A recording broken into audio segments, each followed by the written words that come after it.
this special edition of the Boob Tube Buddies podcast featuring our discussion of the FX original series Fargo, Season 3's premiere episode entitled The Law of Vacant Places. Just a couple of quick bits of information. You can check out all of our content at www.boobtubebuddies.com. You can also follow us on Facebook, Twitter, YouTube, Instagram, and Reddit, or just email us the old-fashioned way at boobtubebuddies@gmail.com to get in on the conversation.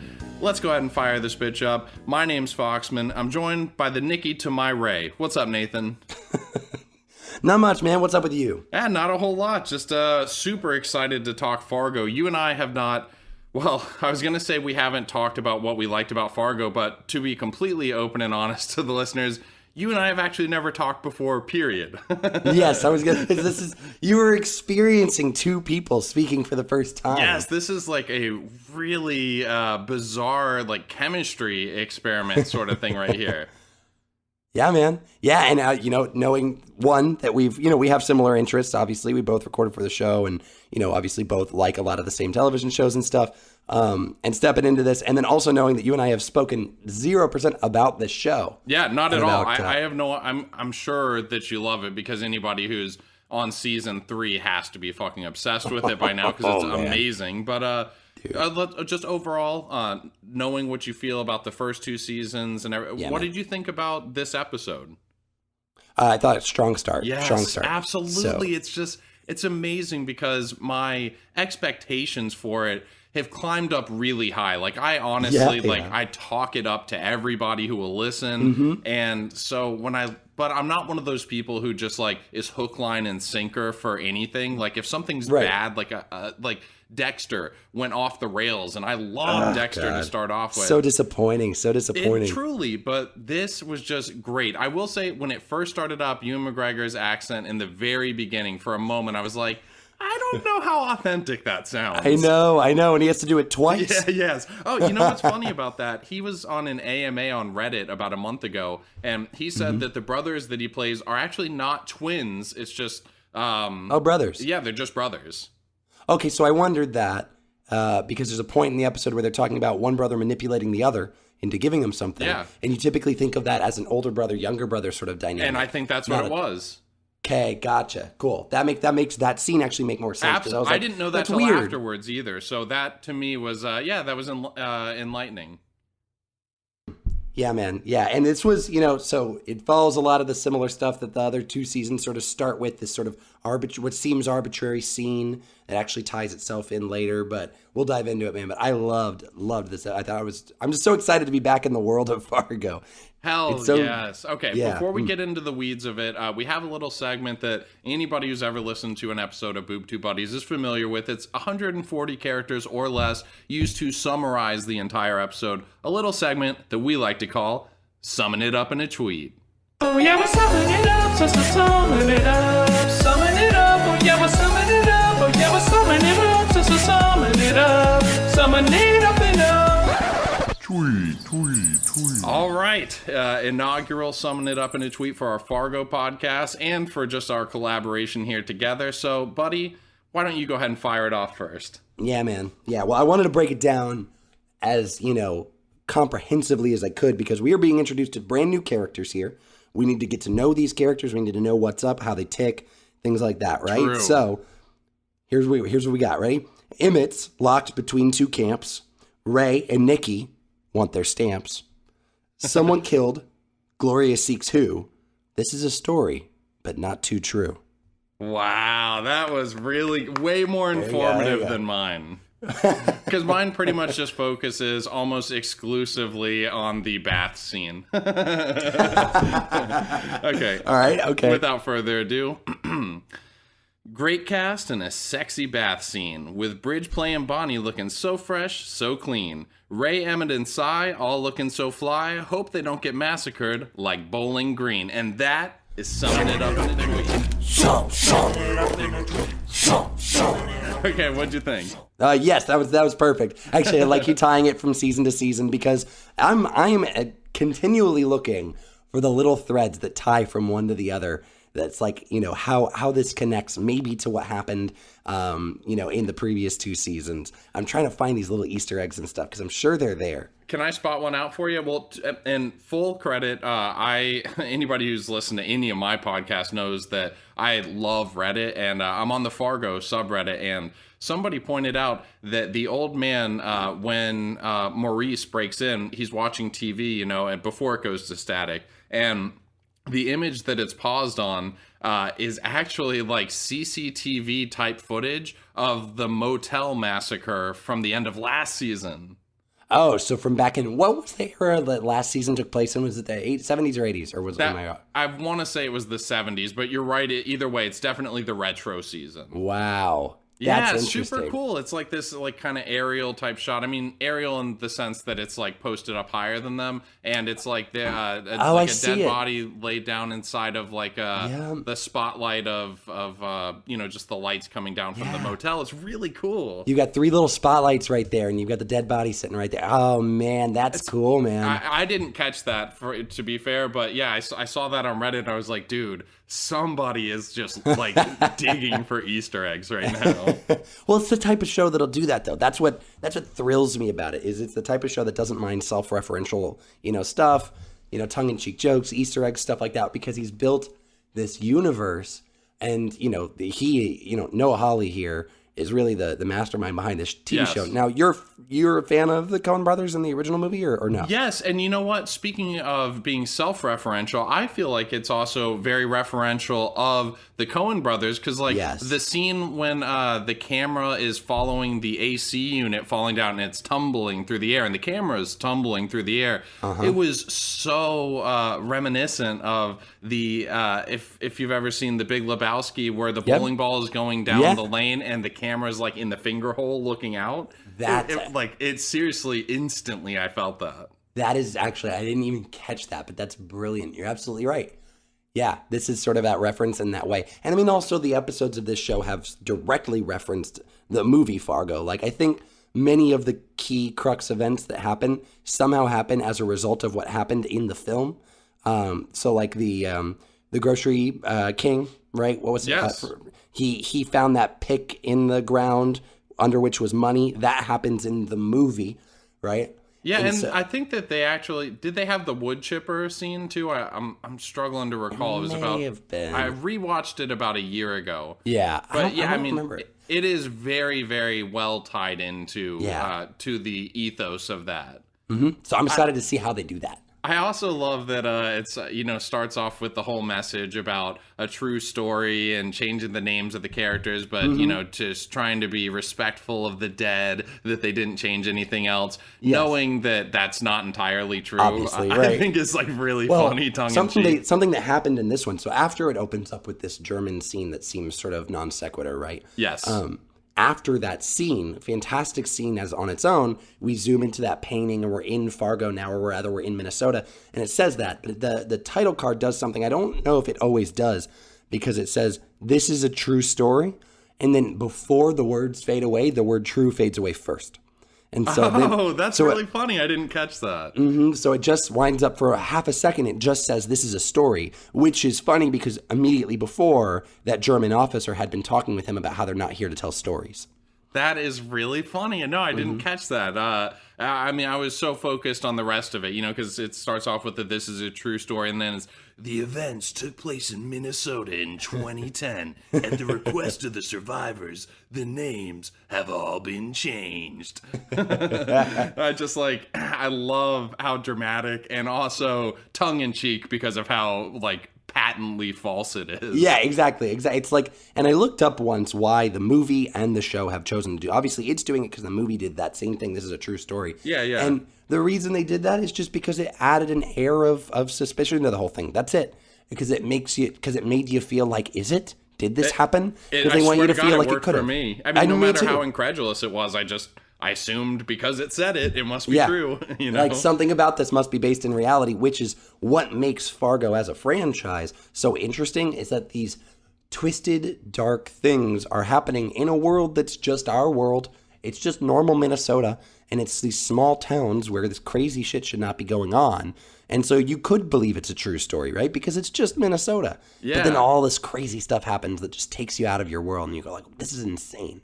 You know, it's funny. There were some other parallels that I was thinking of too. So, let's say, like, speaking of the movie, so you have William H. Macy, and then you have his father-in-law, who is like the rich business owner. Or actually, I think Martin Freeman sort of plays the same role, and then has his father-in-law, who's the rich business owner. Also has kind of like a partner, money man sort of guy. Yeah. Actually, felt very similar to the relationship between Ray and Emmett and Cy, who is his, money man.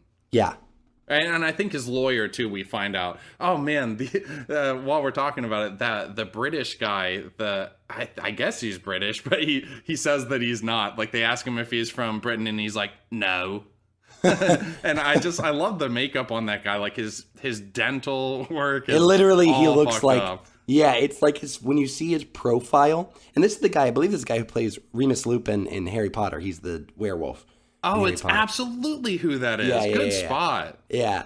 But it's funny because it doesn't look like him, because when you see his profile, he's got this jaggedy looking cartoon like shape to his face. Oh no, he's like a racist caricature of a British he is. person. He looks like it. Yes, he does, because of the teeth and the chin and the jawline. It's so funny. They did a really good job with his makeup. I thought so too. Like, and because I'm chuckling about him at first, but he's a pretty serious character, like he's definitely he's really clearly fucking them over. But I guess, so do you think, and I'm wondering, this is where I first thought about tie-ins. So this guy is, they're trying to give this guy his loan back. He's saying, no, we don't want it because we were an investment in your business. And now Emmett Stussey's business, Stussey, is just going to have to funnel money, it sounds like, right? Traffic money for whatever organization it is. You know what? And I'm going to add upon that. And I had read this online. Somebody was saying, what if, because this is now happening later, what if the company that this guy's working for is the company that Mike Brannigan worked for? And what if Mike Brannigan has like worked his way up through the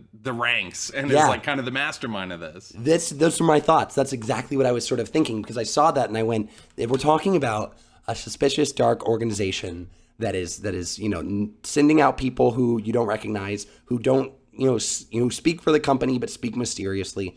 They don't want you to know too much about their organization. Blah blah blah. I'm like, hey, it could easily be that same company from the we've seen this trope in this exact series before. Right. So, and we see that they like to tie everything together. I mean, it's very plausible, and that would be, dude, I would love to see him in like old man makeup. He was a very, very intriguing character last season. Yes, he was. Okay, while we're talking about great tie-ins, we have a little segment that one of our Boob Tube Buddies has written in for us. And essentially, it's just going to be giving a little bit more, peeling back the layers on either the TV show or the movie, or how things tie in together. And, I'll let her explain it here in her bit, but it is, I believe it is called Darn Tootin'. So anyway, we're going to kick over to it. We'll be right back. Darn Tootin'.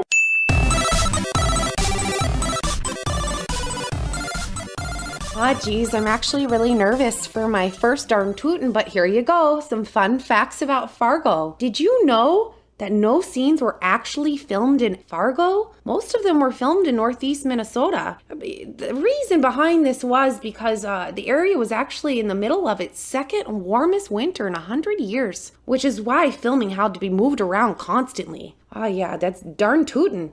Last fact before I go, though, Jerry Lundegaard is often filmed in front or behind vertical blinds, giving him the illusion of being behind bars. And let's be honest, that's where he deserved to be. And that's just another darn tootin' fact from your Betty, Kristen. All right, you betcha. Okay, then. Darn tootin'.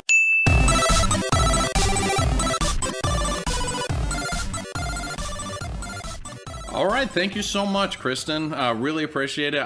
Dude, you actually haven't heard it yet, Nathan, but her Minnesotan accent is so good. It's so good. Oh, yeah? It's way better than mine. No, I normally like talking in a Minnesota accent. It's nice and soft, from up north. That's pretty good too. Oh, Why am I God. the only chud here at Boob Tube Buddies who can't do it? Yeah, I'm probably gonna do this quite a bit. Yeah, through the course of the episodes. I find myself talking like that even at work today after having watched it last night. Like I can't help myself. It's so it's just pervasive. It is, but it's also it sounds so polite and kind. And That's true. To slap that over the darkness that is Fargo, I think that's like the crux of what makes Fargo so great. Generally it comes down to just a dark mob story. Yeah. But it happens in a quiet environment, one, and it happens in these accents that just sound so nonviolent. Well, even when Ray is yelling at Maurice and stuff like that, it's such like polite. It's polite to an extent. I mean, I'm pretty sure he calls him like a dick and an asshole at some point. But for the most part, he's like, yeah, you know, you really didn't do a very good job with that, you know. Yeah, Like, it's like the very first season why Lester kills his wife. Because she's just yelling at him in this accent, you know, and she's just telling him what he isn't and what he doesn't do, you know, but she's doing it like this, and it's hard to really take her serious.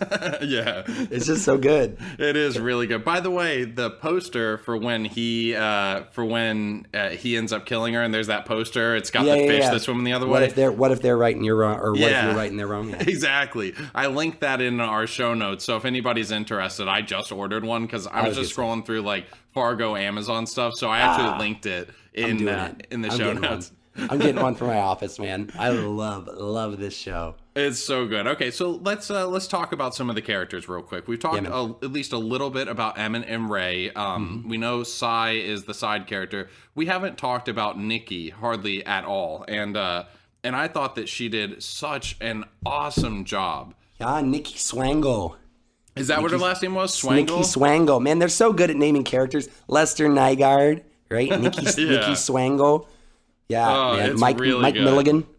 What I'm pretty sure I've been calling him Brannigan the whole time. Oh, Mike Brannigan, Milligan, all the same shit. Well, right before we came on, I was talking with Mothman about Futurama, and I was saying my favorite line is the episode where have you watched Futurama? Yeah. Okay, so where they go to the planet of the Amazonians, and and it's all about the snoo, and there's the line where Zach Brannigan says, the mind is willing, but the body is weak, or the flesh is weak and spongy. Oh man, I love that line. So what's the name of the actress that plays this role? I know that the initials are MEW, and I'm like completely drawing a blank. Mary Elizabeth Winstead. Nice. Okay, I knew it was Mew. So. Yeah, Mew. I guess that's a good way to remember it. Yes. Yeah.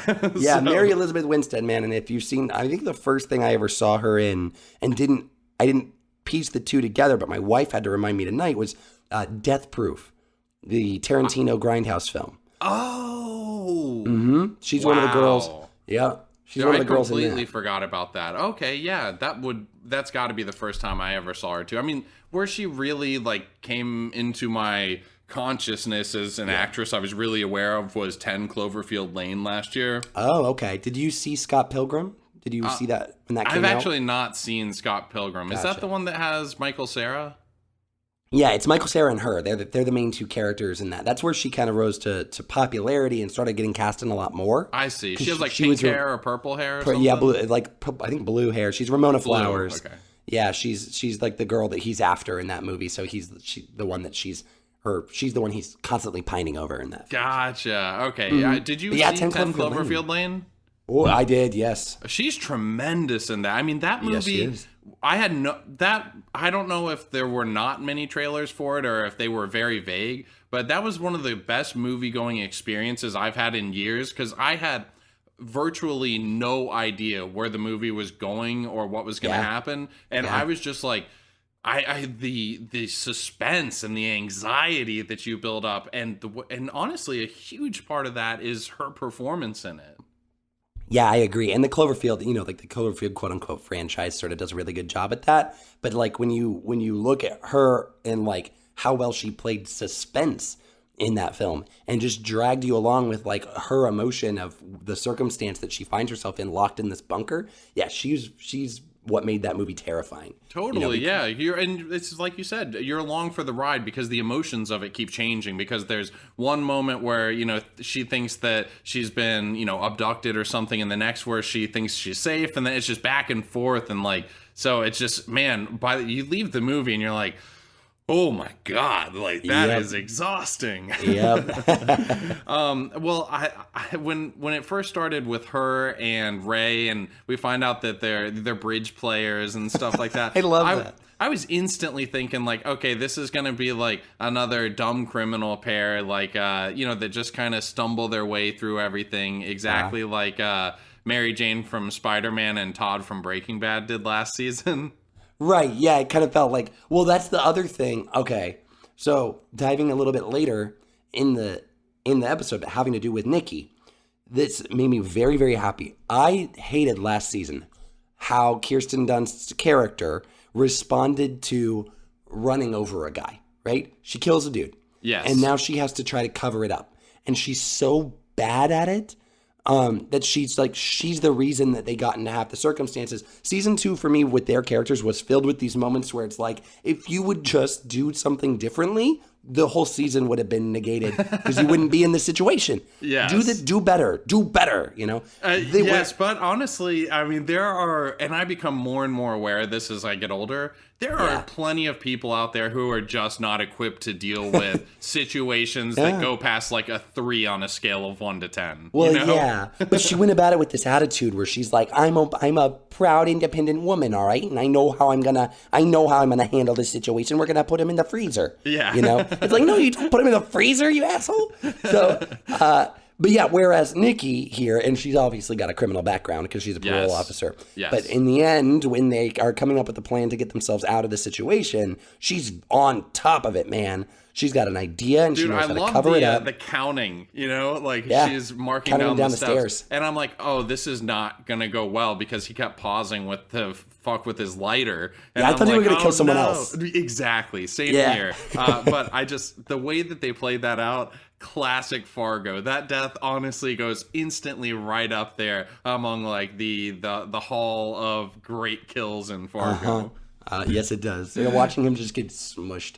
So good. It was so good. And honestly, when she stood up and, you had the sexy bath scene, I love that it's like also just kind of offset a little bit by like the slightly flabby bottom of Ray. Oh yeah. Well, also she stands up and obviously like I'm in her brain. Like I get where she's going. Stand up, distract him. You have this opportunity to distract him, and then Ray will grab the gun. Yeah, and then Ray looks, and it's like, Ray, you asshole, grab the gun. She's like, that's your cue, buddy. Come on. And then I love such a good idea. Like half-hearted attempt to steal the gun that instantly fails.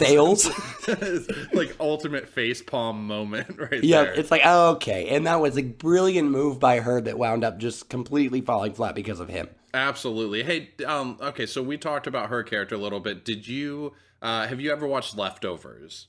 So we're going to talk about the female cop lady, right? Exactly. I've seen like 3 or 4 episodes of the first season of Leftovers. Okay, I have heard it gets so good, but season 1 was a chore. That's all I can say about it. That's why I stopped. I watched the whole thing of season 1, and when season 2 came out, I thought, you know what? I just can't do this again. I watched season 1, and I can't say that I enjoyed it. I just passed the time watching it. I completely understand that because that's how I feel about like the 4 or 5 episodes that I did see.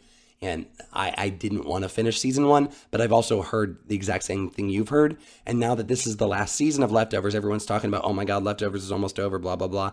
And when I hear and see all these posts about it, I'm like, well, maybe I'm missing something. Yeah, that's how I feel too. There's a lot of hype around it. So maybe it's just like, I don't know, maybe it just like went from 1 to 10 real quick because it was, I don't know. But anyway, so she plays Gloria Burgle in this, and she was, I think, Nora in The Leftovers, and it's actually a character that we're relatively familiar with, like the female cop, and I love that they break away from the shitty stereotypical trope of how we normally explore law enforcement officers in any show. Like, they're just regular old family people living in a small town, that just regular lives and with their family, and then you see like when they rise to the occasion in their career as law enforcement. Think about the similarities between the Fargo seasons and the movie, right? Because there are these characters that kind of fill the same role. There's the female family cop, right? She's a family person. She loves her family, but she's also committed to the job. She's a law enforcement officer, and she's the chief of the police. Yeah. And then there's like the everyman, the sort of down on his luck, and partly because of his own decision making, sort of guy, normal just guy. And then there's like these crime bosses. And what's funny is that every season has those same character archetypes, and yet they all feel so different. I know. It never really feels like do. repetition. No, it feels like this beautiful, strange familiarity that is at the same time, instead of being like a retread, it almost feels more like a oh shit, what do you call those moments where you feel like you've experienced this before? Deja vu. Thank you. I was thinking denouement. What a fucking denouement. Dingleberry.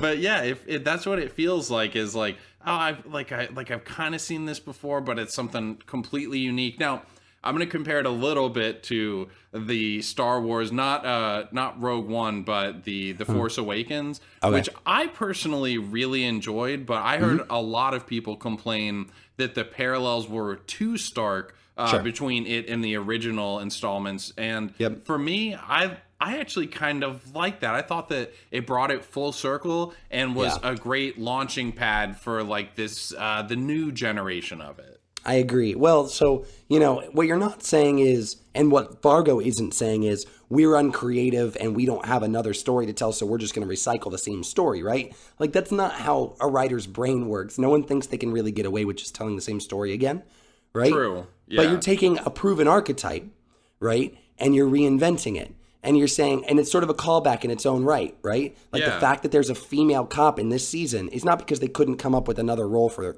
that character. It's because there's a female cop in the other seasons. And it's a purposeful, strategic decision to call back to these other episodes and then reinvent them and show you that you can see the same thing and it's completely different if you approach it a different way. And Star Wars is the same sort of thing. It's a callback, not a lazy writing move. No, and honestly, I like that it gives you this sense of continuity, because there are some shows that change around their directors and all sorts, and showrunners all throughout, and it leads to this sense of a disjointed narrative, whereas Fargo feels different yet connected all the time, and so everything just feels purposeful, and I just feel like I trust where they're gonna take me. I agree. And the weird part is that you can do that, have that trust, even though you know that this season is not going to have any characters that you're familiar with because it's an anthology show, right? Yeah, true. And yet I was still so psyched to watch season 3, even though I knew I'm going to know no one. But when I heard who's in it, I'm like, great, Mary Elizabeth Winstead, cool, Ewan McGregor playing 2 roles, that's neat. Like, I was just like, yes, I'm in, I'm bought, do it. Tell me the story. What's going on now in Minnesota? What's happening? And it's the fact that they can create that level of buy-in is an incredible testament to the people who write the show, Noah Hawley, everyone involved in this, and they're doing such a good job capturing the spirit of the Coen Brothers movie. Yes, without when you first hear that they're going to make a TV show based on a movie, you go, cool. So just for money, because for recognizability, you don't want to create something new. Yeah, but this is so uniquely Fargo. And there's so much more story to tell, you know? It is. It could have really been a flop under different direction, but it's great. So, okay, we talked about the people involved in the show. That's going to segue us into our next segment, which, again, is something a lot of you out there might have heard us do before. It's a game that we call Two Truths and One Big Little Lie. Let's just go ahead and fire up the fucking intro music. I love this intro music. It's half the reason I want to play the game, so let's go ahead and cue that up. Let's play a game called Two Truths and One Big Little Lie.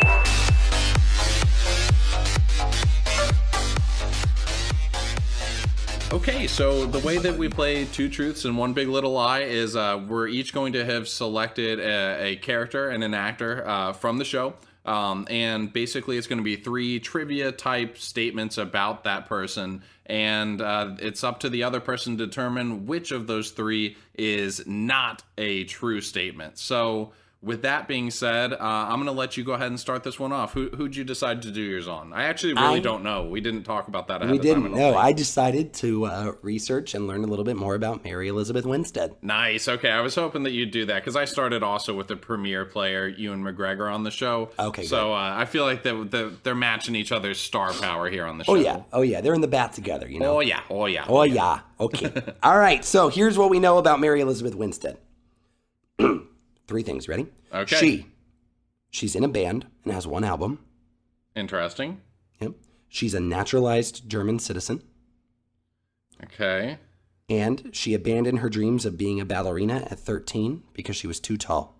Oh man, those are tough. Oh God, they're all so banal. Like any single one of those. Okay, I'm sorry. Read them off to me just quickly one more time. She's in a band and has an album. She's a naturalized German citizen, and she abandoned being a ballerina at 13 because she was too tall. I'm going to say that one sounds so true, especially because of the Scott Pilgrim thing, that it makes me think it's false. So I'm going with 1 as being false. That's the one that she's in the band? Is that what you're saying? Yes. Wrong. Oh, no. Boom. Yeah, no, she is in a band. She does have 1 album. And that was because she met one of the people who was producing music for Scott Pilgrim. Oh, you bastard. Yep, and so she started a band, and I don't know who else is in it. It didn't say anyone other than her, but she's a couple singles and 1 album. And she wanted to be a ballerina really badly, but they told her she was too tall. Oh, wow. Okay, so what was your inspiration for coming up with the naturalized German citizen one? Kirsten Dunst is a naturalized German citizen. Oh, that's, you know what? Kudos to you, because that's actually a really good tie-in. You're fucking Noah Hawley over here. That's really good. Okay, all right. So you are up 1-0. Like I said, I did mine on Ewan McGregor, so I'm just going to go ahead and jump into it. Truth 1. Ewan McGregor lost out to Leonardo DiCaprio for the lead role in The Beach and Romeo and Juliet. Truth 2. Okay. McGregor and Jude Law were roommates before they were famous. And truth 3. Ewan began drinking heavily due to the stress that came with the publicity of starring in the Star Wars films. Okay. I know mine are a little wordier than yours. Do you need me to fire them off? No, I got him. Okay, Jude Law and him roommates, Star Wars drinking, and losing the role to Leo. Yes. Okay, so here are my thoughts. Star Wars was one of his first films, right? Yes. Mm-hmm. One of his first films. So if your very first film is a Star Wars movie and you're getting a lot of publicity, I could see that being inspiration for drinking. However, to be fair, it's one of his first major films. He actually was in quite a bit of... even some that were like Trainspotting was pretty damn big, right. But that's a good point. It's not Star Wars big though. It's a whole different level of fandom. And he was in 3 Star Wars movies. Exactly. So he doesn't appear to me to be a guy who would be thrown off by that. You know, he seems like a guy who keeps to himself and could probably internalize that. Okay, but maybe not. Ewan McGregor, Leo DiCaprio. He was obviously in Moulin Rouge. Ewan McGregor was, so he's worked with. Baz Luhrmann, right? Yep. Mm-hmm. And then he was in The Island. No, wait. What else did... it's Danny Boyle who did The Beach, right? I'm trying to think if Ewan McGregor's been in a Danny Boyle movie. So I could see that also being true. Okay. So I think I'm going to go with him and Jude Law were not roommates. That is... Well, you got it wrong. Ah, damn I was like, I feel like I'm going to give him the results. Like I'm going to be like a doctor saying the results are negative, and you're going to be like, wait, so negative as in not good, or? But no, that one. He actually, McGregor and Jude Law not only were roommates before they were famous, they actually shared a room because they were so poor. All right, so and also Ewan McGregor did begin drinking heavily due to the publicity of Star Wars. He'd even go drunk to his interviews because he'd get so stressed out by the nonstop publicity tour. So the one that's false here is Ewan McGregor lost out to Leonardo DiCaprio for the lead role in The Beach and Romeo and Juliet. He did audition for the role of Mercutio in Romeo and Juliet, but he was turned down for that. So it wasn't the lead. Yes, and I forgot entirely that Ewan McGregor was also in Trainspotting, like you said, but that's a Danny Boyle movie. So, okay, gotcha. Your fact threw me off because I'm like, both Leo and Ewan McGregor have been in movies by both of those directors. I'm like, I could totally see that being true. Yeah, it's a very incestuous little thing right there. They're all tied in together. Okay, so we are tied up. We both completely fooled the other one. You fool. Oh. All right. So, that is it for Two Truths and One Big Little Lie. Let's throw over to just a really quick Blue Apron ad, and when we come back, we'll kind of finish up talking about the episode. And one big Little Lie.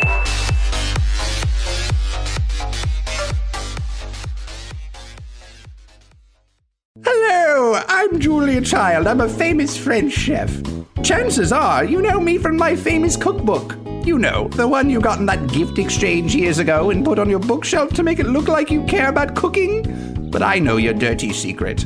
You can't cook or read. Reading is hard. But good news! Blue Apron is here to help. Just go to blueapron.com/BTB and you'll receive $30 off meals sent right to your door. So you can go back to pretending you know what bourguignon means. Your friends will be so impressed. Okay, we are back. So yes, we are tied now 1-1. I think that we should kind of keep score across the season and just kind of see who comes out on top. Maybe we can come up with like a very light punishment or something at the end of it for whoever loses. But anyway, let's go ahead and keep firing on in the episode. So I want to talk a little bit about the whole bridge playing and them trying to come up in the tournament. I think they end up as the third runners up. Yeah. And she's so excited about that. So excited. It's so funny too, because I learned to play bridge when I was younger because I'd sit in with my parents and they'd have their friends over to play bridge. But I can tell you for a fact that I was the only person that did not hold an AARP card in the room. So I find it kind of funny that Nikki is like this enthusiastic bridge player, and she's in like probably her mid-late 20s. I mean, she's into it, but she also sees it not as like a get-rich-quick scheme, but it's just a regular like be successful, strategy. Like she's like, this is how you and I are gonna become big and feel comfortable and make our money. She's like, we can do it, and like this is what she sees as opportunity in her life. Yeah, like a grift. It's kind of like her grift. Yeah, so she's not gonna go like get a job and like work her way up and like hold a successful professional ranking. She just wants to be a great bridge player, and she wants to do it with Ray. And it's going to be great for them. And all her hopes are in this bridge tournament. And all they need to do is get third place. And then when they do, and they're going to go now to whatever the next stage of the tournament is or whatever. Yeah.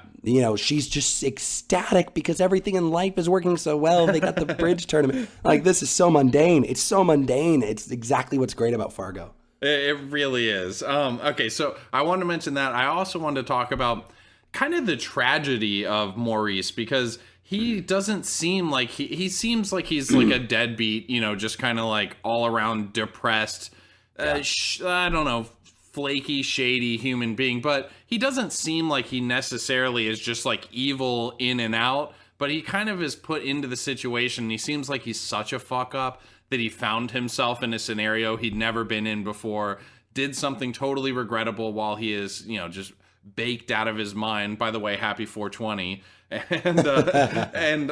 So I don't know.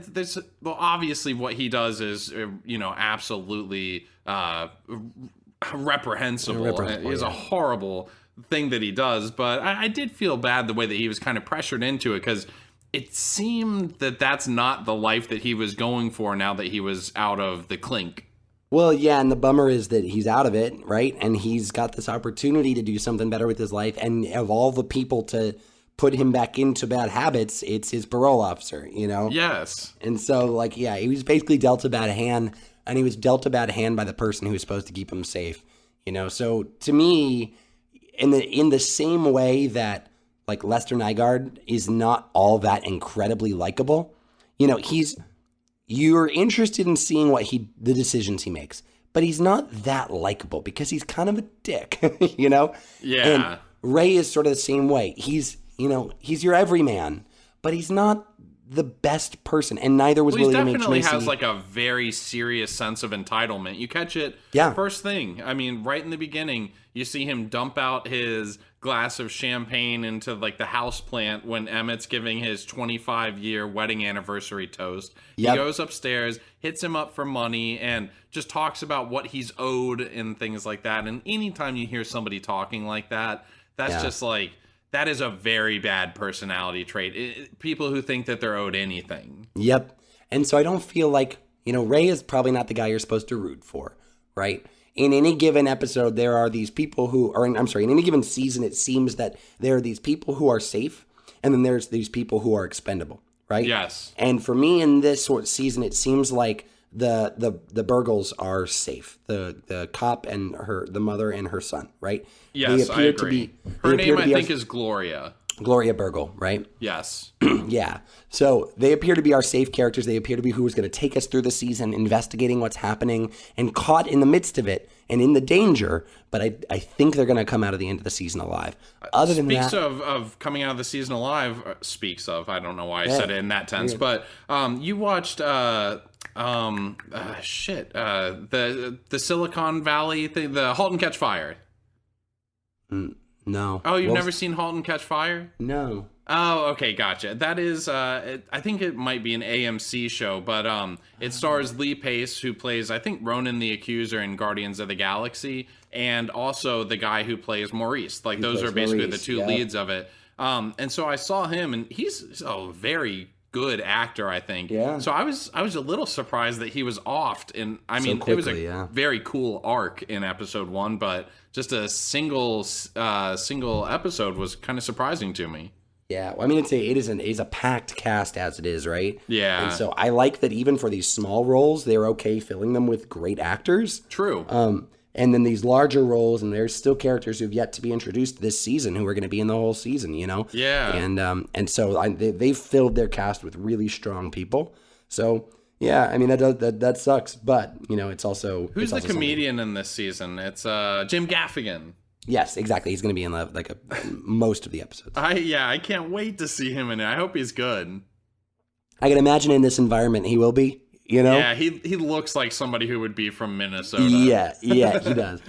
So I think that'll play really, really well. But every season has been just so filled with good cast. This episode of Boob Tube Buddies is just us like loving on Fargo as a franchise. Yeah. We're just consistently, oh my God, oh Fargo, oh God, it's so good. Oh, yeah. Oh, the Coen brothers, oh God. Hey, I want to ask, it was kind of a last thing before we head out. I didn't quite understand the scene with the lockbox that Gloria picks out of the... Yeah. So it seemed like she was unfamiliar with that even being there at all. It did, yeah. My wife and I were questioning this as well. My initial perception of it was that she had found... Well, so when you look at the books, they don't appear to be books that he would have had. And that was my first thought. Is she confused as to why he had these books at all? Because they don't look like books that is it her father? Is that who this character was? Her father-in-law. Her father-in-law. So it was her husband who's now gay, right? Yes, that's correct. His father.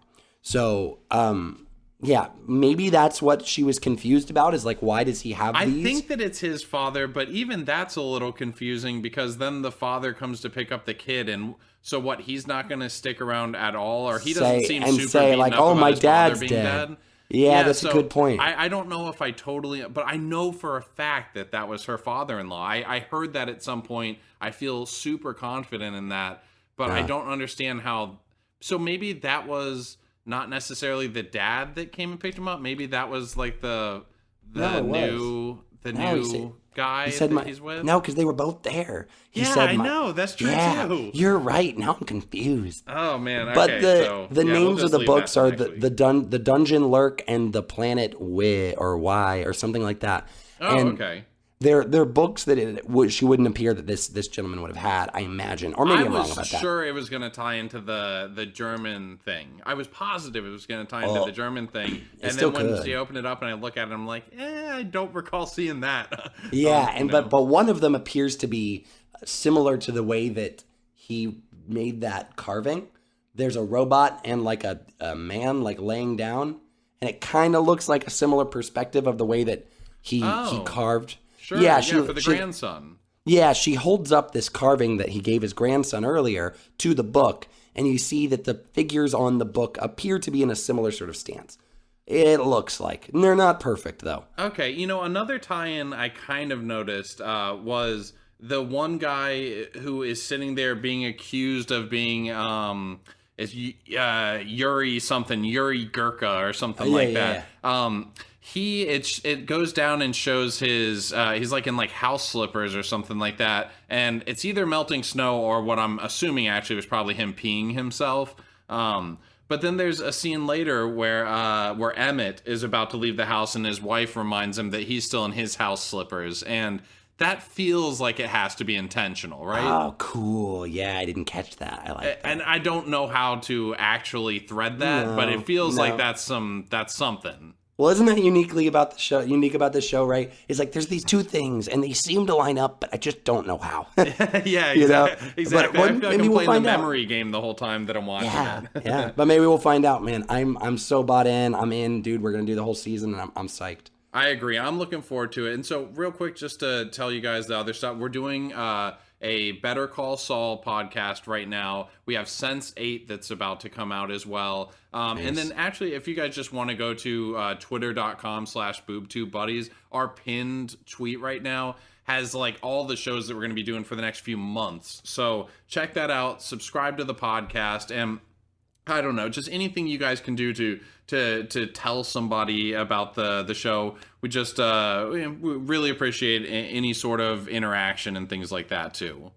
Absolutely. So Nathan, I I know that you're familiar with what's about to come next because I heard Mothman teasing you about it one episode. Yes. So I now know how to do it. Would you like to tie a bow on this bitch? Absolutely. See you next time, little buddies.